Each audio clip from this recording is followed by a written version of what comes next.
Hello friends, welcome to Edusign law. आज के इस क्लास में हम लोग इन डिटेल डिस्कस करेंगे ऑर्डर 6 ऑफ सीपीसी, जहां पे प्लीडिंग के बारे में एक्सप्लेन किया गया है। सो ऑर्डर 6 या प्लीडिंग, इस चीज को अगर हम लोग डिवाइड करें तो 4 हेड में टोटली डिवाइड किया जा सकता है। तो इसमें टोटल 18 रूल्स है। There are almost 18 rules under order 6. Now it can be divided into these four categories. Number one is the requirements. The requirements deals has been dealt under rule 1 to 4. Number 2, features. The features has been dealt under rule 6 to 13. Sign and verification. It has been dealt under rule 14 and 15.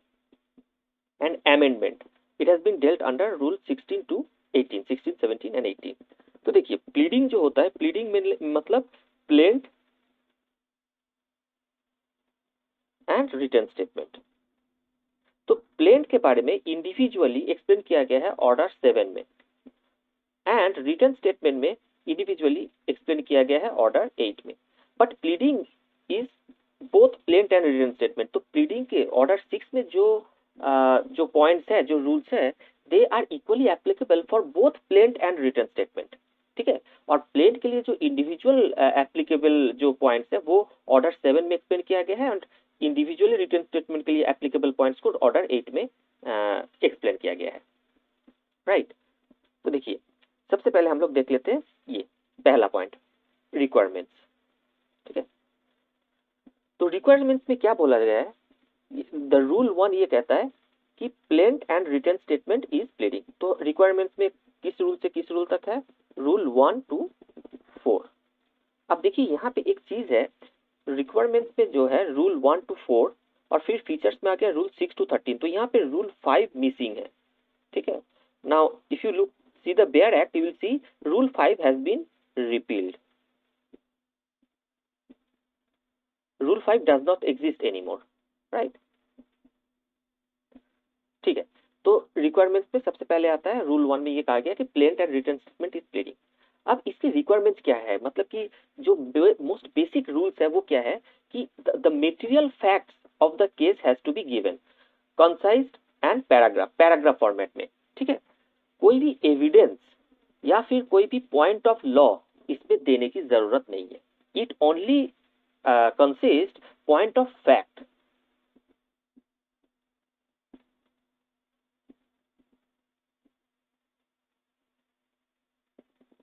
Only points of facts को देना है, and that is material fact,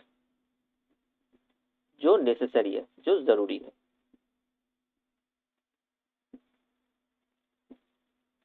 material fact, कोई भी evidence लिखने की जरूरत नहीं है या फिर कोई भी पॉइंट ऑफ लॉ देने की जरूरत नहीं है। राइट। और दूसरा बोला गया है कि इन केस ऑफ फिगर और date both in digit and word has to be provided. This has been provided under rule 2।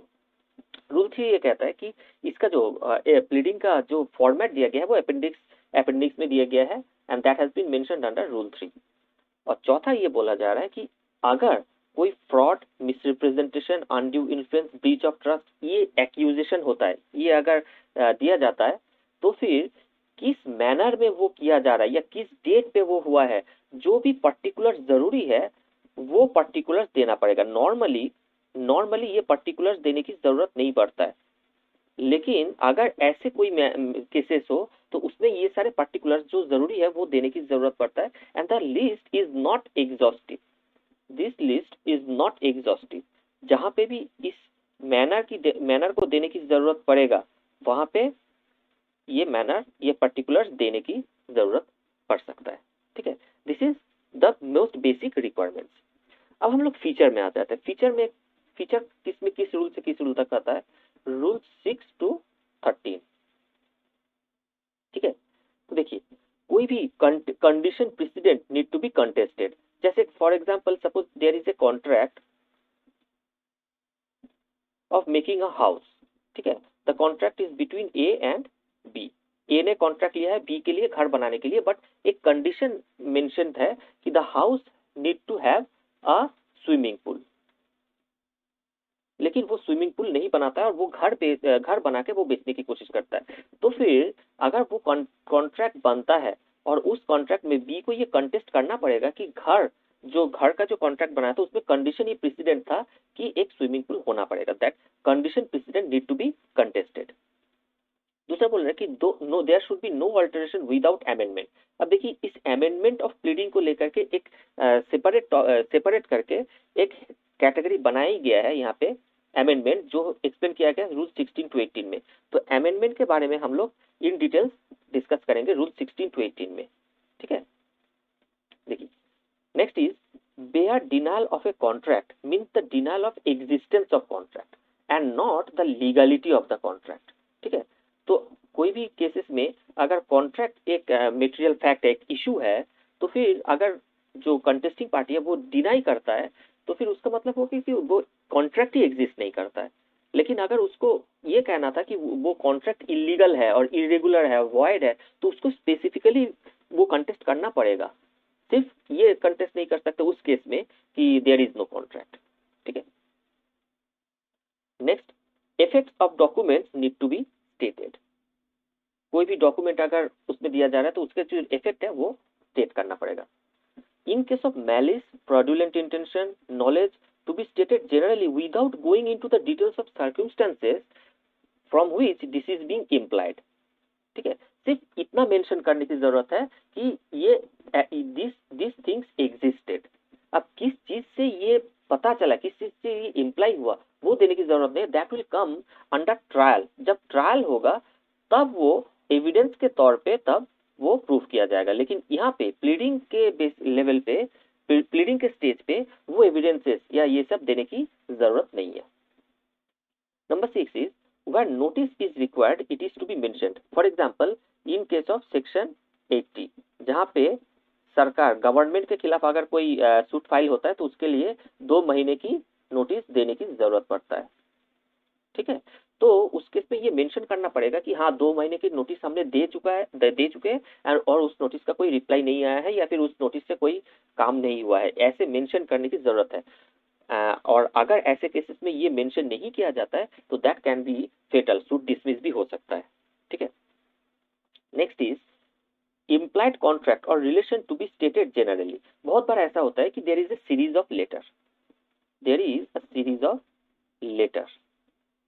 तो ऐसा हो सकता है कि from this series of letter a contract can be implied. तो वहां पे सिर्फ इतना लिखने की जरूरत है कि there is an implied contract from the series of letter, but ये उसके डिटेल्स में जाने की जरूरत नहीं है। या फिर ऐसा ज्यादा से ज्यादा किया जा सकता है कि उस लेटर की या फिर उन डॉक्यूमेंट्स के जिस पार्ट से वो इम्प्लाई किया जा रहा है सिर्फ उसको प्लीडिंग में इंक्लूड किया जा सकता है। लेकिन इससे ज्यादा बहुत ज्यादा डिटेल्स में जाने की जरूरत नहीं है। Again that will be taken up at the stage of trial, at the stage of trial. And next, now last is presumption of law need not be stated unless denied by other party, ठीक है। So these are the main features of a pleading जो कि both plain and written statement में applicable होगा। अब हम लोग आ जाते हैं कि थर्ड कैटेगरी में which is about sign and verification, and sign and verification has been provided under rule 14A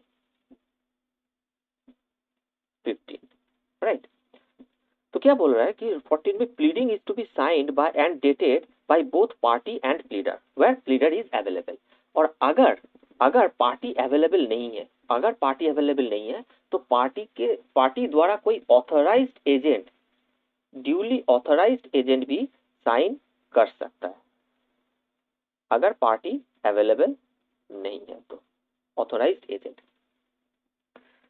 फिर 14A में ये कहा जा रहा है कि जब प्लीडिंग फाइल करना होता है दोनों पार्टी द्वारा, प्लेंट के तरफ से प्लेंटिफ, डिफेंडेंट के तरफ से रिटन स्टेटमेंट, तो उसके जो एड्रेस जो प्रोवाइड किया जाता है वो बन जाता है उसके रजिस्टर्ड एड्रेस। अगर इस रजिस्टर्ड एड्रेस को, अच्छा ये रजिस्टर्ड एड्रेस किस चीज के लिए यूज होता है? हर एक कोई भी चीज कम्युनिकेशन के लिए, कोर्ट के तरफ से कोई भी कम्युनिकेशन के लिए यही रजिस्टर्ड एड्रेस यूज किया जाएगा। अगर उसको समन किया जाता है तो उस रजिस्टर्ड एड्रेस पे भेजा जाएगा। अगर उसके पास कोई नोटिस गया है या फिर कोई लेटर पहुंचा है तो वो उस रजिस्टर्ड एड्रेस को यूज किया जाएगा, ठीक है। और अगर एड्रेस चेंज होता है तो that has to be in the court, in the record, that is to be changed, और उसके लिए एक एप्लीकेशन देना होगा with a verified petition, right, उसको भी वेरीफाई करना होगा। Now if wrong address is provided, उसका कॉन्सिक्वेंस क्या है? अगर प्लेंटिफ ने रॉन्ग एड्रेस दिया है तो उसके सूट डिसमिस हो जाएगा, और अगर डिफेंडेंट ने रॉन्ग एड्रेस दिया है तो उसके जो डिफेंस है that may be struck down by court, but in both the cases time is provided by the court. और ऐसे केसेस में क्या होता है कि अगर ऐसा होता भी है तो कोर्ट के पास अगर एप्लीकेशन आता है इसको रिकंसिडर करने के लिए और फिर सही एड्रेस प्रोवाइड किया जाता है तो फिर कोर्ट जो भी एक्शन लिया था उसको रिवोक कर सकता है, ठीक है। एंड रूल 15 ये कहता है कि verification has to be made. अब देखिए कोई भी जब सूट फाइल किया जाता है, ठीक है, प्लेंट में या पिटिशन में या एप्लीकेशन में, ठीक है, हर एक केसेस में पहले वेरिफिकेशन होता है, वेरिफिकेशन में साइन करना होता है, and in addition to verification एक एफिडेविट भी फाइल करना होता है और उस एफिडेविट पे भी साइन करना होता है, ठीक है। तो both verification as well as affidavit is required by the party, ठीक है, in the pleading. So this has been provided under Rule 15, right? So this was our third category, and finally the fourth category में आ जाता है हमारा amendment. Now amendment of pleading, ठीक है, plaint present करने के बाद भी प्लेंट को अमेंड कर सकता है, बहुत बार ऐसा जरूरी होता है, या फिर same goes with the written statement. तो अमेंडमेंट दो टाइप के होता है, एक होता है कंपलसरी, कंपलसरी मतलब बाय कोर्ट, कोर्ट इसमें ऑर्डर देता है, और दूसरा होता है वॉलंटरी जिसमें पार्टी अप्लाई करता है, बाय पार्टी, जिसमें पार्टी अप्लाई करता है, ठीक है। तो अगर कोर्ट देता है तो दैट इज कंपलसरी। तो कोर्ट किस केस में प्लीडिंग को अमेंड कर सकता है? The court can strike out any points in the pleading और it can amend the pleading when it feels that it is unnecessary, frivolous और vexatious, or it may feel that it will prejudice, embarrass or delay the fair trial, or it may think that this is the abuse of process of law. In these three cases, the court can by itself order for the amendment of the pleading or strike out any points in the pleading, ठीक है। लेकिन voluntary में बहुत बार ऐसा होता है कि पार्टी को ऐसा लगता है कि प्लीडिंग को थोड़ा अमेंड करने की जरूरत है, तो ठीक है, तो ऐसे केसेस में at any stage of the trial, even at the any stage of the proceeding, ठीक है, any stage of the suit, even after the trial commences, इसको अलाउ कर सकता है कोर्ट। उस केस में अप्लाई करना होता है, ठीक है, कोर्ट के सामने अप्लाई करना होता है। And if the court feels that it is necessary for just and comprehensive disposal of the suit, then court will allow the party to amend the pleading, ठीक है। तो ये कहा गया है रूल 16 में, और ये कहा गया है रूल 17 में। अब देखिए रूल 18 में ये कहा गया है कि जब अमेंडमेंट ऑफ प्लीडिंग के लिए अप्लाई किया जाता है या उसको अलाउ किया जाता है तो कोर्ट एक टाइम दे देता है, और उस टाइम पीरियड के बीच में ये अमेंडमेंट कर देना होगा, वरना फिर जो पुराने प्लीडिंग है उसी को कंसिडर कर लिया जाएगा। और अगर कोई टाइम मेंशन नहीं करता है कोर्ट, अगर कोई टाइम मेंशन नहीं करता है तो बाय डिफॉल्ट 14 डेज का टाइम मान लिया जाता है, right? So this is all about order 6, that is about the pleading under CPC. Thank you.